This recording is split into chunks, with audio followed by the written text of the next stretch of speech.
And welcome back to EDH Deck Building. I'm your host Demo, and it's time for another deck tech. This is a patron deck tech for my patron Evan Seven Chauvin. Oh boy, I probably butchered that. Sorry, buddy. We sort of went back and forth a little bit. He wanted a Phenax Zombie Tribal, but also Mill, and then he decided maybe not so much. He was working on the deck himself and more wanted my advice on how to fix it. Decided against the zombie tribal thing. I went ahead and made it anyway, just because I thought it would be interesting. So added bonus for you, Evan. I did make the zombie tribal version of this deck, which is going to be in the link below. So you sort of get a bonus, right? You get a 2-for-1. So he made a deck list that he wanted me to look at and make adjustments to. So this is going to be a little different than most of my deck techs. Interestingly enough, I had some people ask me about, you should make a video about your philosophies of deck building or how you make a deck. A lot of people asked about my real-time deck building videos. So this is going to be a little bit of a combination of a lot of things. It's going to be my patron deck tech, but I'm going to go over a lot of the reasons why I put certain cards in decks and why I don't. So he gave me a deck list, okay? At first, I was like, how am I going to do this? But I actually really enjoyed it. I almost enjoy it more than actually building a deck. Going over someone else's deck list, it's like you're a deck doctor or something. And I really enjoyed going over a deck list and sort of combing through what I think belongs and what I don't. So maybe I could even introduce a series where I do something like that. People can send me deck lists and I can go over them. And I question. And I don't want Evan to, buddy, don't take any of this personally. For me, I like to ask questions like, why are you putting this in? Why are you putting that in?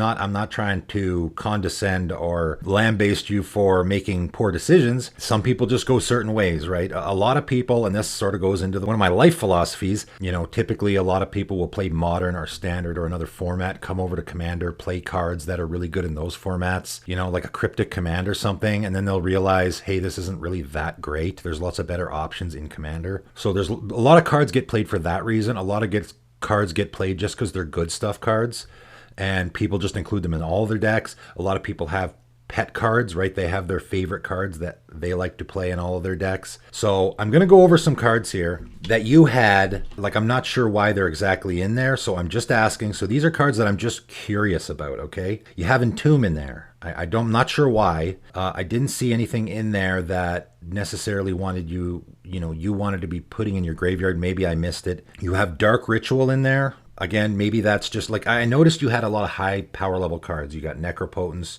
you got Force of Whale, you got a lot of high powered counterspells.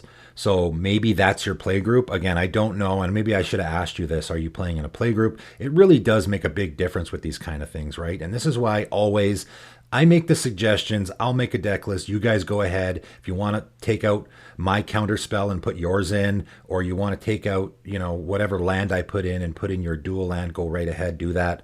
I'm just making these suggestions. You can do as you like. Dark Ritual for me, maybe you're just putting that in there because you want to get your commander out faster. I don't know. I took it out on my version, right? The version that I made, I took it out. Milling for me, this is one of those strategies that you really want to be focused. I always talk about secondary strategies in Commander and having a secondary strategy in case your first one isn't going so well. This is the exception. Okay, there are a few exceptions to that, and this is one of them. When I'm milling, I want to be milling and doing nothing else. I want to be focused entirely on that. So I don't want to get distracted from that. And for that reason, as you'll see, I'll get to a lot of cards that I don't think are going to fit that very focused strategy. Flusterstorm is another one that sort of odd. I don't think I've ever seen that in a casual game. It's very common in CEDH. So again, maybe your playgroup is super high powered, that sort of thing.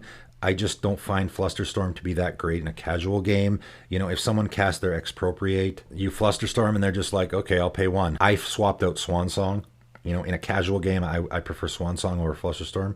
You have all the MDFC lands, and I don't know, is this a thing that people are doing now in Commander where you just auto-include the MDFC lands, right? So Seagate Restoration and Glasspool Mimic, are people just doing that? I don't know. Maybe. I mean, it is a land. This is something I haven't really thought about a whole lot. I guess the thinking is it takes the place of a land, so why not put it in? Although it does come into play tapped. I would keep some of these and maybe take some out. I just think that some of them, if they fit even a little bit, we can keep them. But if they don't fit at all, then it's just a land that comes into play tapped, so I don't know if you want to put it in there. But, again, if that's your thing, go right ahead. Nykthos is another one that I thought, for me, Nykthos is a monocolored card only. I don't think that it's great in a multicolored deck. You pay 2 to tap it, right? So you have to have at least 3 devotion to that one color in order for it to even benefit you, because you're tapping it and 2 other lands. So you're tapping 3 lands, basically you're breaking even. I guess you need 4, right? You need 4 devotion in order for Nykthos to do anything, right? In order for it to benefit you. So you need 4 devotion to either black or blue, which is going to be tough. I don't think that's going to happen a lot. Again, maybe this is a card that people are just like, hey, it's a great card, I'll just put it in every deck. For me personally, I would never put it in any deck that isn't monocolored unless there was a specific reason to. Frogify, that's, again, maybe there's a specific reason you play this, like you like to play it on your opponent's commander to lock out their commander. I don't know. I just think as far as removal goes, it's not a great option. I'll get to the removal. I'll just say you don't have enough.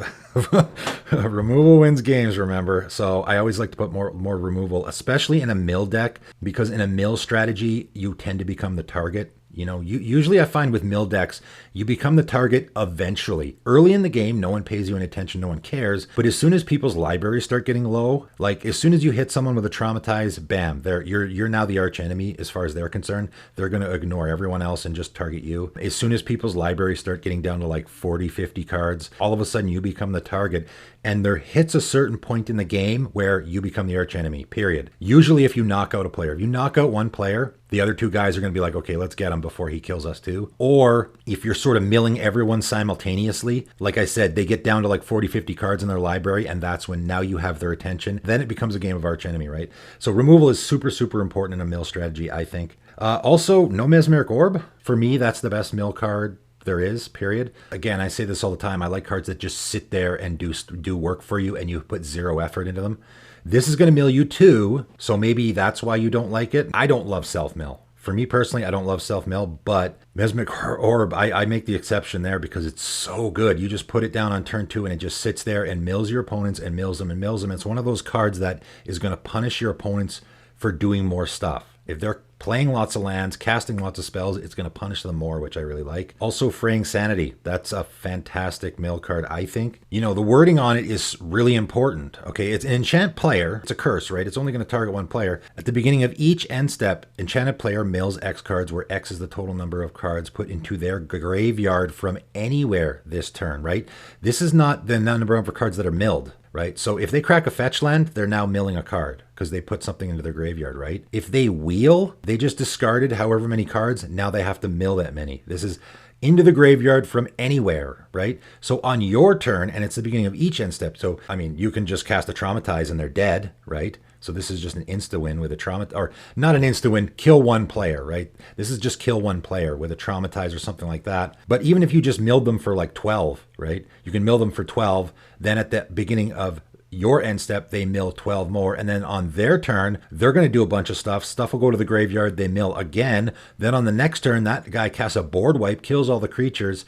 They have, 5, 6 creatures go to the graveyard and they mill at the beginning of that end step as well. It really just, and you can pick the guy, if you see a guy playing a wheel deck, oh man, like he's done. You're done for, right? A Riel or a Locust God deck, something like that. You put this on that guy and he's screwed. The next category of cards I'm going to call good stuff, right? These are cards that I think you put in the deck just because they're just good cards, like Bolas' Citadel. Is that just an auto-include for you, maybe? Maybe it's an auto-include for a lot of people. I think it has nothing to do with the deck, right? So I don't know if there's a specific reason you put it in there. Sword of Feast of Famine, same thing. Do you put that in all your decks? I don't know. It has nothing to do with what we're doing here, I don't think.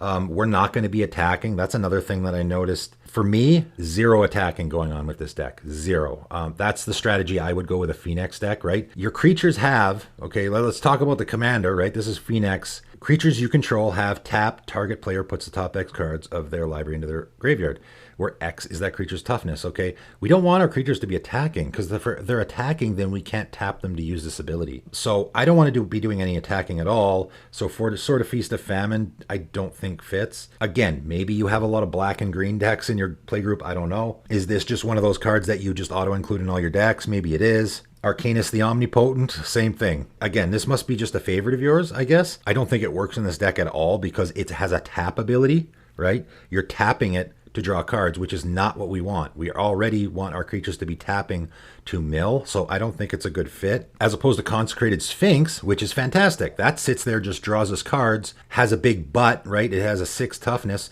so we can just, on our opponent's end step, tap it, right? That's the strategy, I think, here is we have a whole bunch of creatures that are just sitting there. They're either blocking or they're doing something for us like Consecrated Sphinx. And then on our opponent's end step, right before our turn, we tap them all to mill whoever we want to mill.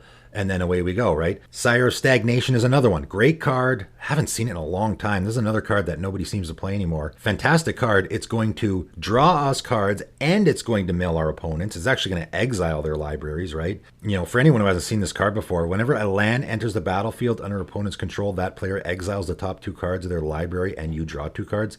So good, especially now with all the landfall decks out there. And then on top of it, it has a big butt, right? It's a 7 toughness. So this guy's fantastic in the deck. He's just going to sit there. He's going to draw us cards. He's going to exile our opponent's libraries, and we can use him to mill. So, you know, that's the kind of stuff that I want in the deck. I'm probably, you know, I'm going to take Arcanus out of my version of the deck.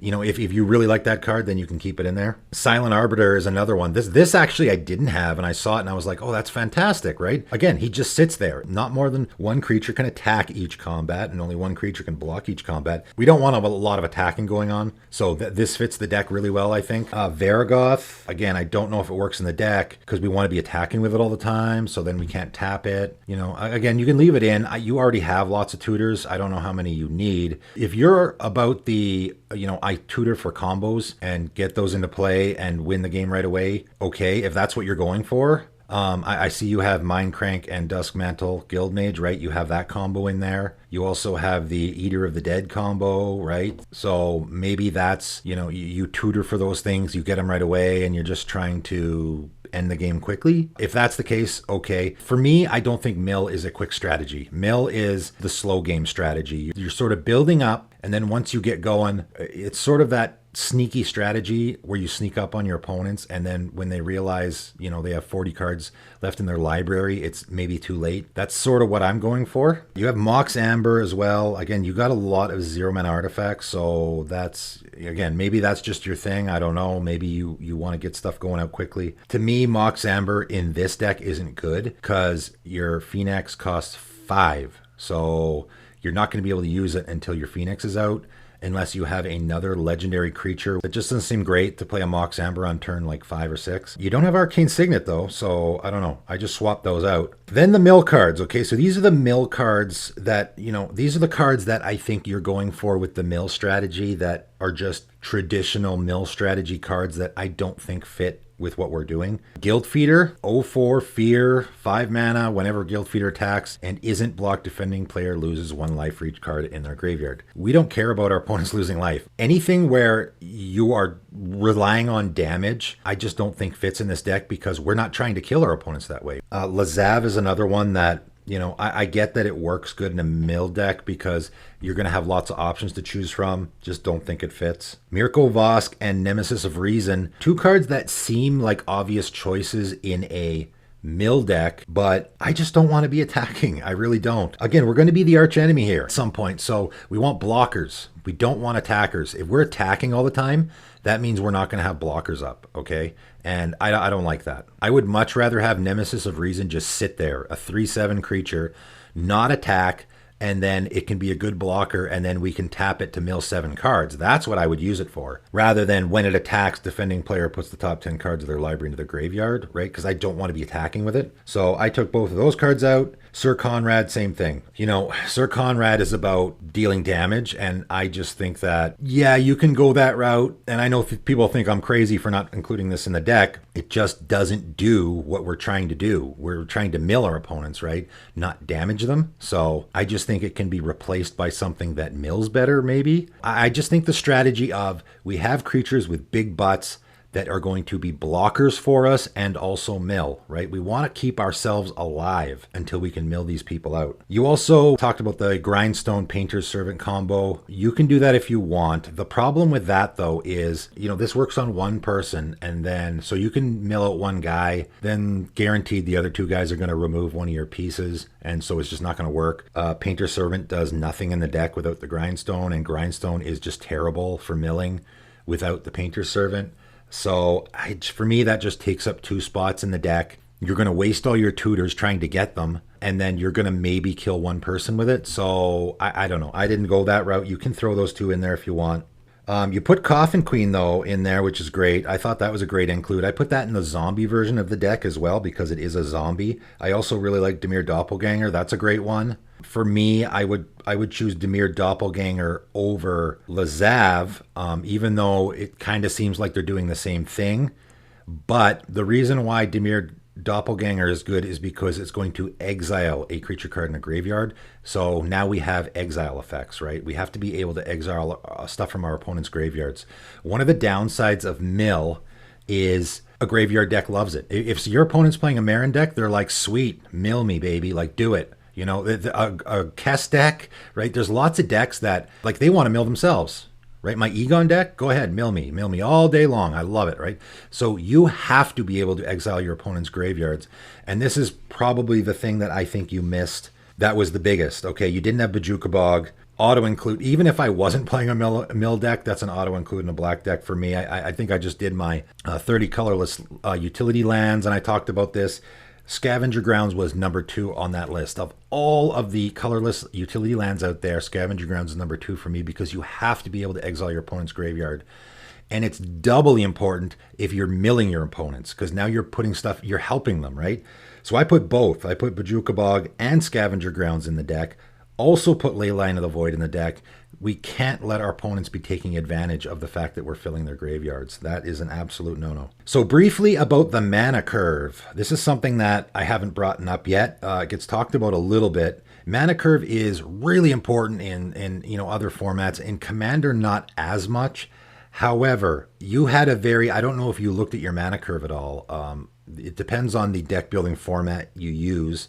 I like ones where I can actually see my mana curve, and usually you should top out at 3. Typically, most of my decks, right? So what I mean by that, and I'll explain this a little bit. Your 1 CMC cards, right? You're going to have 1s and 2s and 3s and so on and so forth. Usually for me, 3s are the most. I think for most people, your 3 CMCs, you're going to have more 3 CMC spells than anything else. And then 4s, you should be coming back down again. Once you hit 4, right? So you should have that curve, right? That's why it's called a mana curve. So 4s should go back down again. You'll have like 8 or 9, maybe, I don't know. And then 5s, you'll have, less than the 4, right? So 1s, you're going to have more 2s than 1s, and you're going to have more 3s than 2s. And then back down the other side, you're going to have more 4s than 5s, and then you're going to have less with 6, less with, right, and so on and so forth. Having a good mana curve is less important in Commander, but still important. You had a lot of 5s. You had 10 CMCs of 5, which, and only 5 of 4. So I'm a bit OCD, so when I saw that, I was like, oh, my brain, right? Too many 5s. 10 is a lot for 5. Guarantee you're probably going to have 1 or 2 in your opening hand, and you're not going to be able to cast them for a long time, right? You're going to find that you're mulliganing a lot. I got it down to 4. You have 4 or 5. I took a bunch of those 5s out, right? I took Guilt Feeder out. I took Nemesis of Reason out. So that's one thing. Again, that's more going into my philosophy of deck building.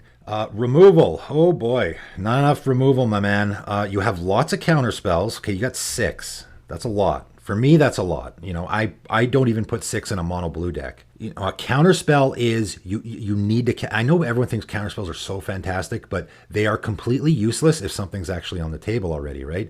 You have to cast it in the very specific moment of that spell being on the stack. That's the only time that a counterspell is useful. Okay, again, I know people are like, you're crazy. You think counterspells suck? No, they're great. I'm giving the other side of the argument here, all right? Nobody needs to be convinced that counterspells are great. I'm telling you why they can be not as great, okay? Counterspells are only good in the very specific instance of a spell is on the stack. Once something's on the table, they're useless. They don't do anything. What happens if you have a lot of counterspells in your deck is you just sit there leaving mana open all the time, all right? And I see this in games all the time. Guy just leaves. He's got a counterspell in his hand, so he just leaves mana open, right? Goes around the table. Nobody casts anything really that great. So when it gets to the player's turn right before him, he just counters whatever that guy casts just because I left mana open and I didn't counter anything. So it's a complete waste of a turn if I don't counter something. So now I have to counter my opponent's Arcane Signet because nobody cast anything good, right? So you get into that trap, right? You get into that counterspell trap of I'm going to leave mana up in case I have to counter something good, but then no one casts anything good, so now I have to counter something bad or else I just wasted my turn. You get into that whole thing, right? That's why one of the reasons why I don't like a lot of counter spells in a deck. Another reason is it just annoys people. If you just start countering everything, everyone's like, okay, I see where this is going. Let's kill that guy first so that we can actually play Magic, right? Because a lot of people don't like that stuff. So 6 is a lot. Also, like I said, I swapped out Flusterstorm for Swan Song. Also swapped out Pact of Negation for Fierce Guardianship. Cost is not an issue here for you, I would imagine, judging by the cards you have. So to me, Fierce Guardianship is maybe the best counterspell in the format now. You're gonna have your commander in play, and he's, the great thing about those Theros enchantment commanders is they're an indestructible enchantment that's just gonna sit there. So Fierce Guardianship is just gonna be a free counterspell. So it's better than Pact of Negation. Pact of Negation to me is, again, feels like a very CEDH card where you just have to cast something, right? Like, it's actually not great. It costs 5. Technically, it costs 5, right? Because on your next turn, you have to pay the 5. So you're just paying the 5 after. What makes Pact of Negation great is I have to save the game. Someone's about to win the game, and so I can cast it for 0. But then on your next turn, you're like tapping out, so you basically are doing nothing on that turn. I don't love it. It's good in CEDH. I would never play it in a casual game, I don't think. Fierce Guardianship is just way better. It's just free. That's it. Only counters non-creature spells, but, again, this goes to my philosophy of I think typically that's what you want to be countering. Okay, so for removal, here's what you had. You had Damnation and Toxic Deluge. That's it. 2 board wipes. Not enough in my opinion. Frogify, again, weird choice. I'm not sure if there's a reason why you had that. And then Raven Form. Which is, of course, an auto-include for a Dimir deck. I think because it gets rid of artifacts. Fantastic removal spell. You do have No Mercy, but No Mercy is just going to be... that's more the keep people off of us, Pillow Fort strategy. That's not removal. You also had Avatar Woe. I kept Avatar Woe. I understand why you have it in there because your opponent's graveyards are going to be filling, so it's probably only going to cost 2 mana. Sure, okay. It's a very slow form of creature removal. But it does work in the deck, so I left it in there. But we need more removal, for sure. Feed the Swarm, auto-include in a Dimir deck. Gotta have it in there. It removes enchantments. We just gotta. For me, Feed the Swarm, I've said this a lot. It's an auto-include in a mono-black deck, a Dimir deck, a Grixis deck, a Rakdos deck. It just goes in so many decks because it can remove enchantments. Gotta have Exile as well. Reality Shift. For me, again, that's an auto-include in a mono blue or Dimir deck. Deadly Rollick is another one. Again, exiling a creature. This probably will be free. We probably won't have to pay for it at all. And then I also have Rapid Hybridization and Curse of the Swine. Curse of the Swine I particularly love because it is kind of a board wipe. Like, it's targeted removal, but you can remove like 5-6 creatures with this, so it can almost be a one-sided board wipe at times. Also exiles, so fantastic. I also threw Spoils of Evil in here. I'll just say, I just had that in one of my 10 cards videos. I just think this is fantastic. For each artifact or creature card in target opponent's graveyard, add that much colorless mana and you gain life. Gaining life is going to be important for us, right? Remember, we're going to be a target, guaranteed at some point. So we want to be able to, gaining 13, 14, 15 life, 20 life, can be really, really good, right? You're going to pick an opponent here. So you're going to go, okay, who's got the most artifacts or creatures? Just count if you have to. Who's got the most? You pick that player, right? And then you gain 20 life and add 20 mana to your mana pool. And then the creatures. This is a creature deck. I know it doesn't seem like it, but to me, Phenax is a creature deck, right? Creatures you control have. Okay, so we need lots of creatures. You put a lot of mill cards in here because you want to be milling, but our commander does it. We don't need to put a whole bunch of mill cards. I mean, yeah, you should put Traumatize and stuff like that in there, but essentially if you build a Phenax deck, you basically don't need to put any mill cards in at all. You just have to put a bunch of creatures in because Phenax is going to be doing the milling. I mean, your creatures are technically, but his ability turns all your creatures into millers. So you really don't need that much milling. What you need is creatures. So you had 20 creatures. I increased it to 30. We need more creatures. I really like inspired creatures with Phenax. Disciple of Deceit and King Makar are both fantastic, right? We're going to be tapping them, right? So we don't have to attack or anything else. They just tap, and then we get their ability. King Makar exiles creatures. Fantastic. I really like Disciple of Deceit. It's a tutor, right? So you can discard some. This is basically Transmute, which is one of my favorite abilities of all time. When it becomes untapped, you discard a non-land card. If you do, search your library for a card with the same converted mana cost, reveal it, and put it in your hand. So you can throw a 2 away, right?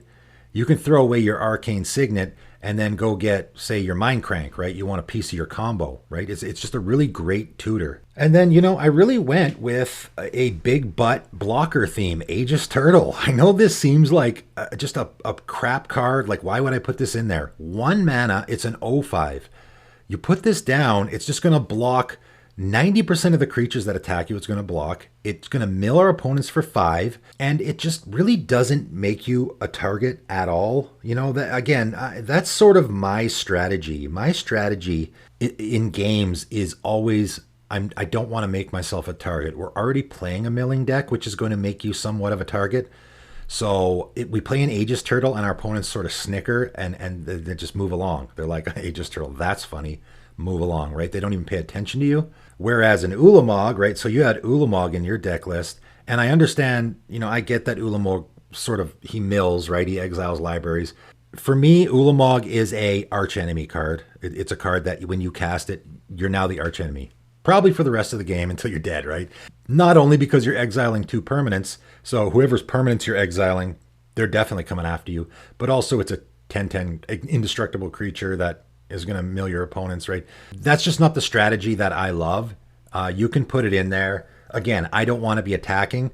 I swapped that out for Ancient Stone Idol. Okay, so Ancient Stone Idol, as a comparison, at 12/12, right? It costs 10, but we're not going to pay 10 for it, right? It's got flash. This spell costs 1 less for each attacking creature.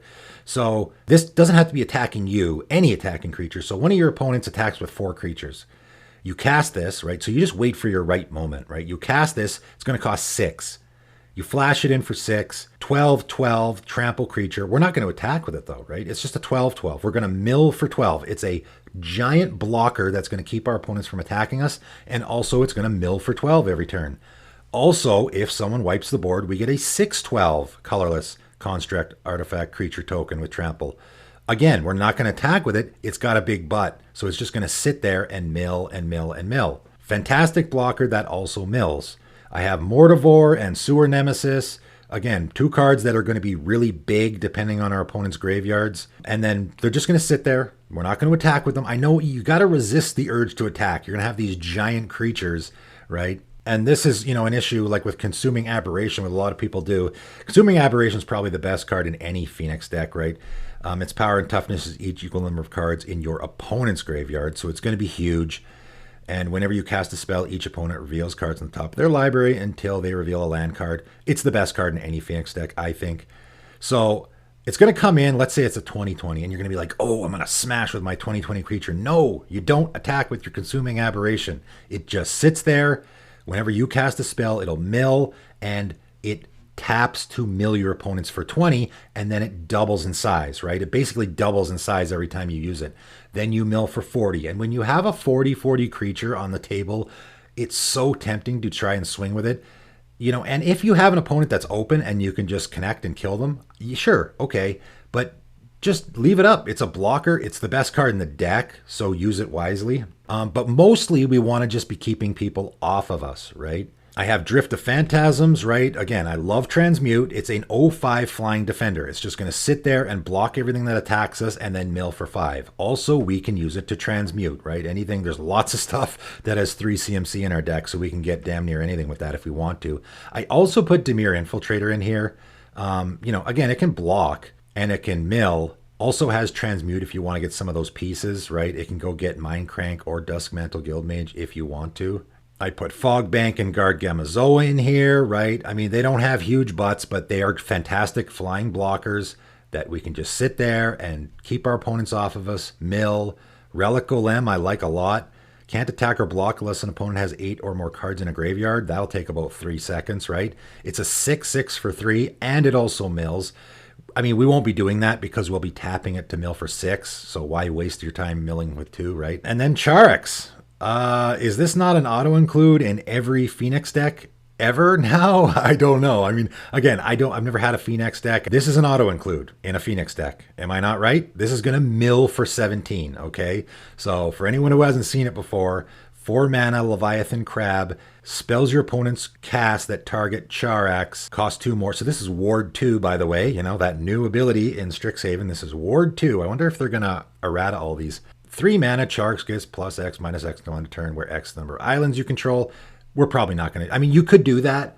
We're always going to save this as a blocker. Obviously, it's a ridiculously good blocker. And you can, you know, use that ability if an opponent attacks with a creature. If you want to kill it, right, instead of just blocking with an 017, you can actually try killing creatures. We're never going to attack with this, though. It's just going to sit there. It's going to block everything our opponents throw at us, and then we're going to mill for 17. That's so good. And then finally, I put Reins of Power in here. I thought, wouldn't it be interesting, you know? So here's what happens with Reins of Powers, right? You untap all creatures you control, and all creatures target opponent controls. You and that opponent each gain control of each other's creatures, right? And they gain haste until end of turn, right? So you're going to swap with an opponent. You can use this in a lot of different ways, right? You can, if your opponent casts a Craterhoof Behemoth, and here they go, they're about to kill you, you can just cast this and swap creatures with them, and nothing, right? You're good. It can just be used to save your life. But in this deck, I thought it'd be interesting. Say we have an opponent who has a ton of creatures, right? We can tap all of our creatures, mill somebody, right? And we don't have to do this on our turn. It's an instant. So we can tap all our creatures, mill someone out with all of our creatures, cast Reins of Power, swap with someone. All those creatures untap, right? It untaps all creatures you control. So it's going to untap your creatures, give it to your opponent. You're going to take your opponent's creatures. We're going to tap all of those because they have haste. We're going to tap them all to mill again. Mill, same person, different person, doesn't matter. So we're going to tap all their creatures. Then at the end of turn, it swaps back. Their creatures are tapped, which can be also significant. Now your creatures are untapped. So now you've tapped all your creatures and they've untapped again.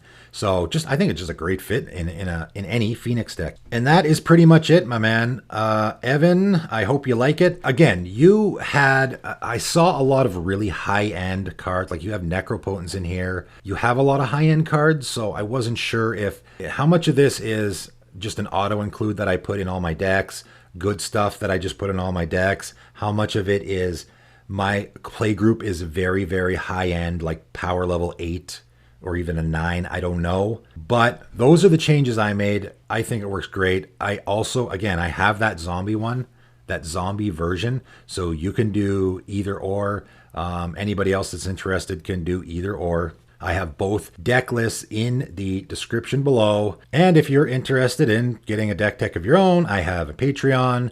You can join my Patreon, and top tier patrons get a deck tech video just like this. But that is it for today, and thanks for tuning in.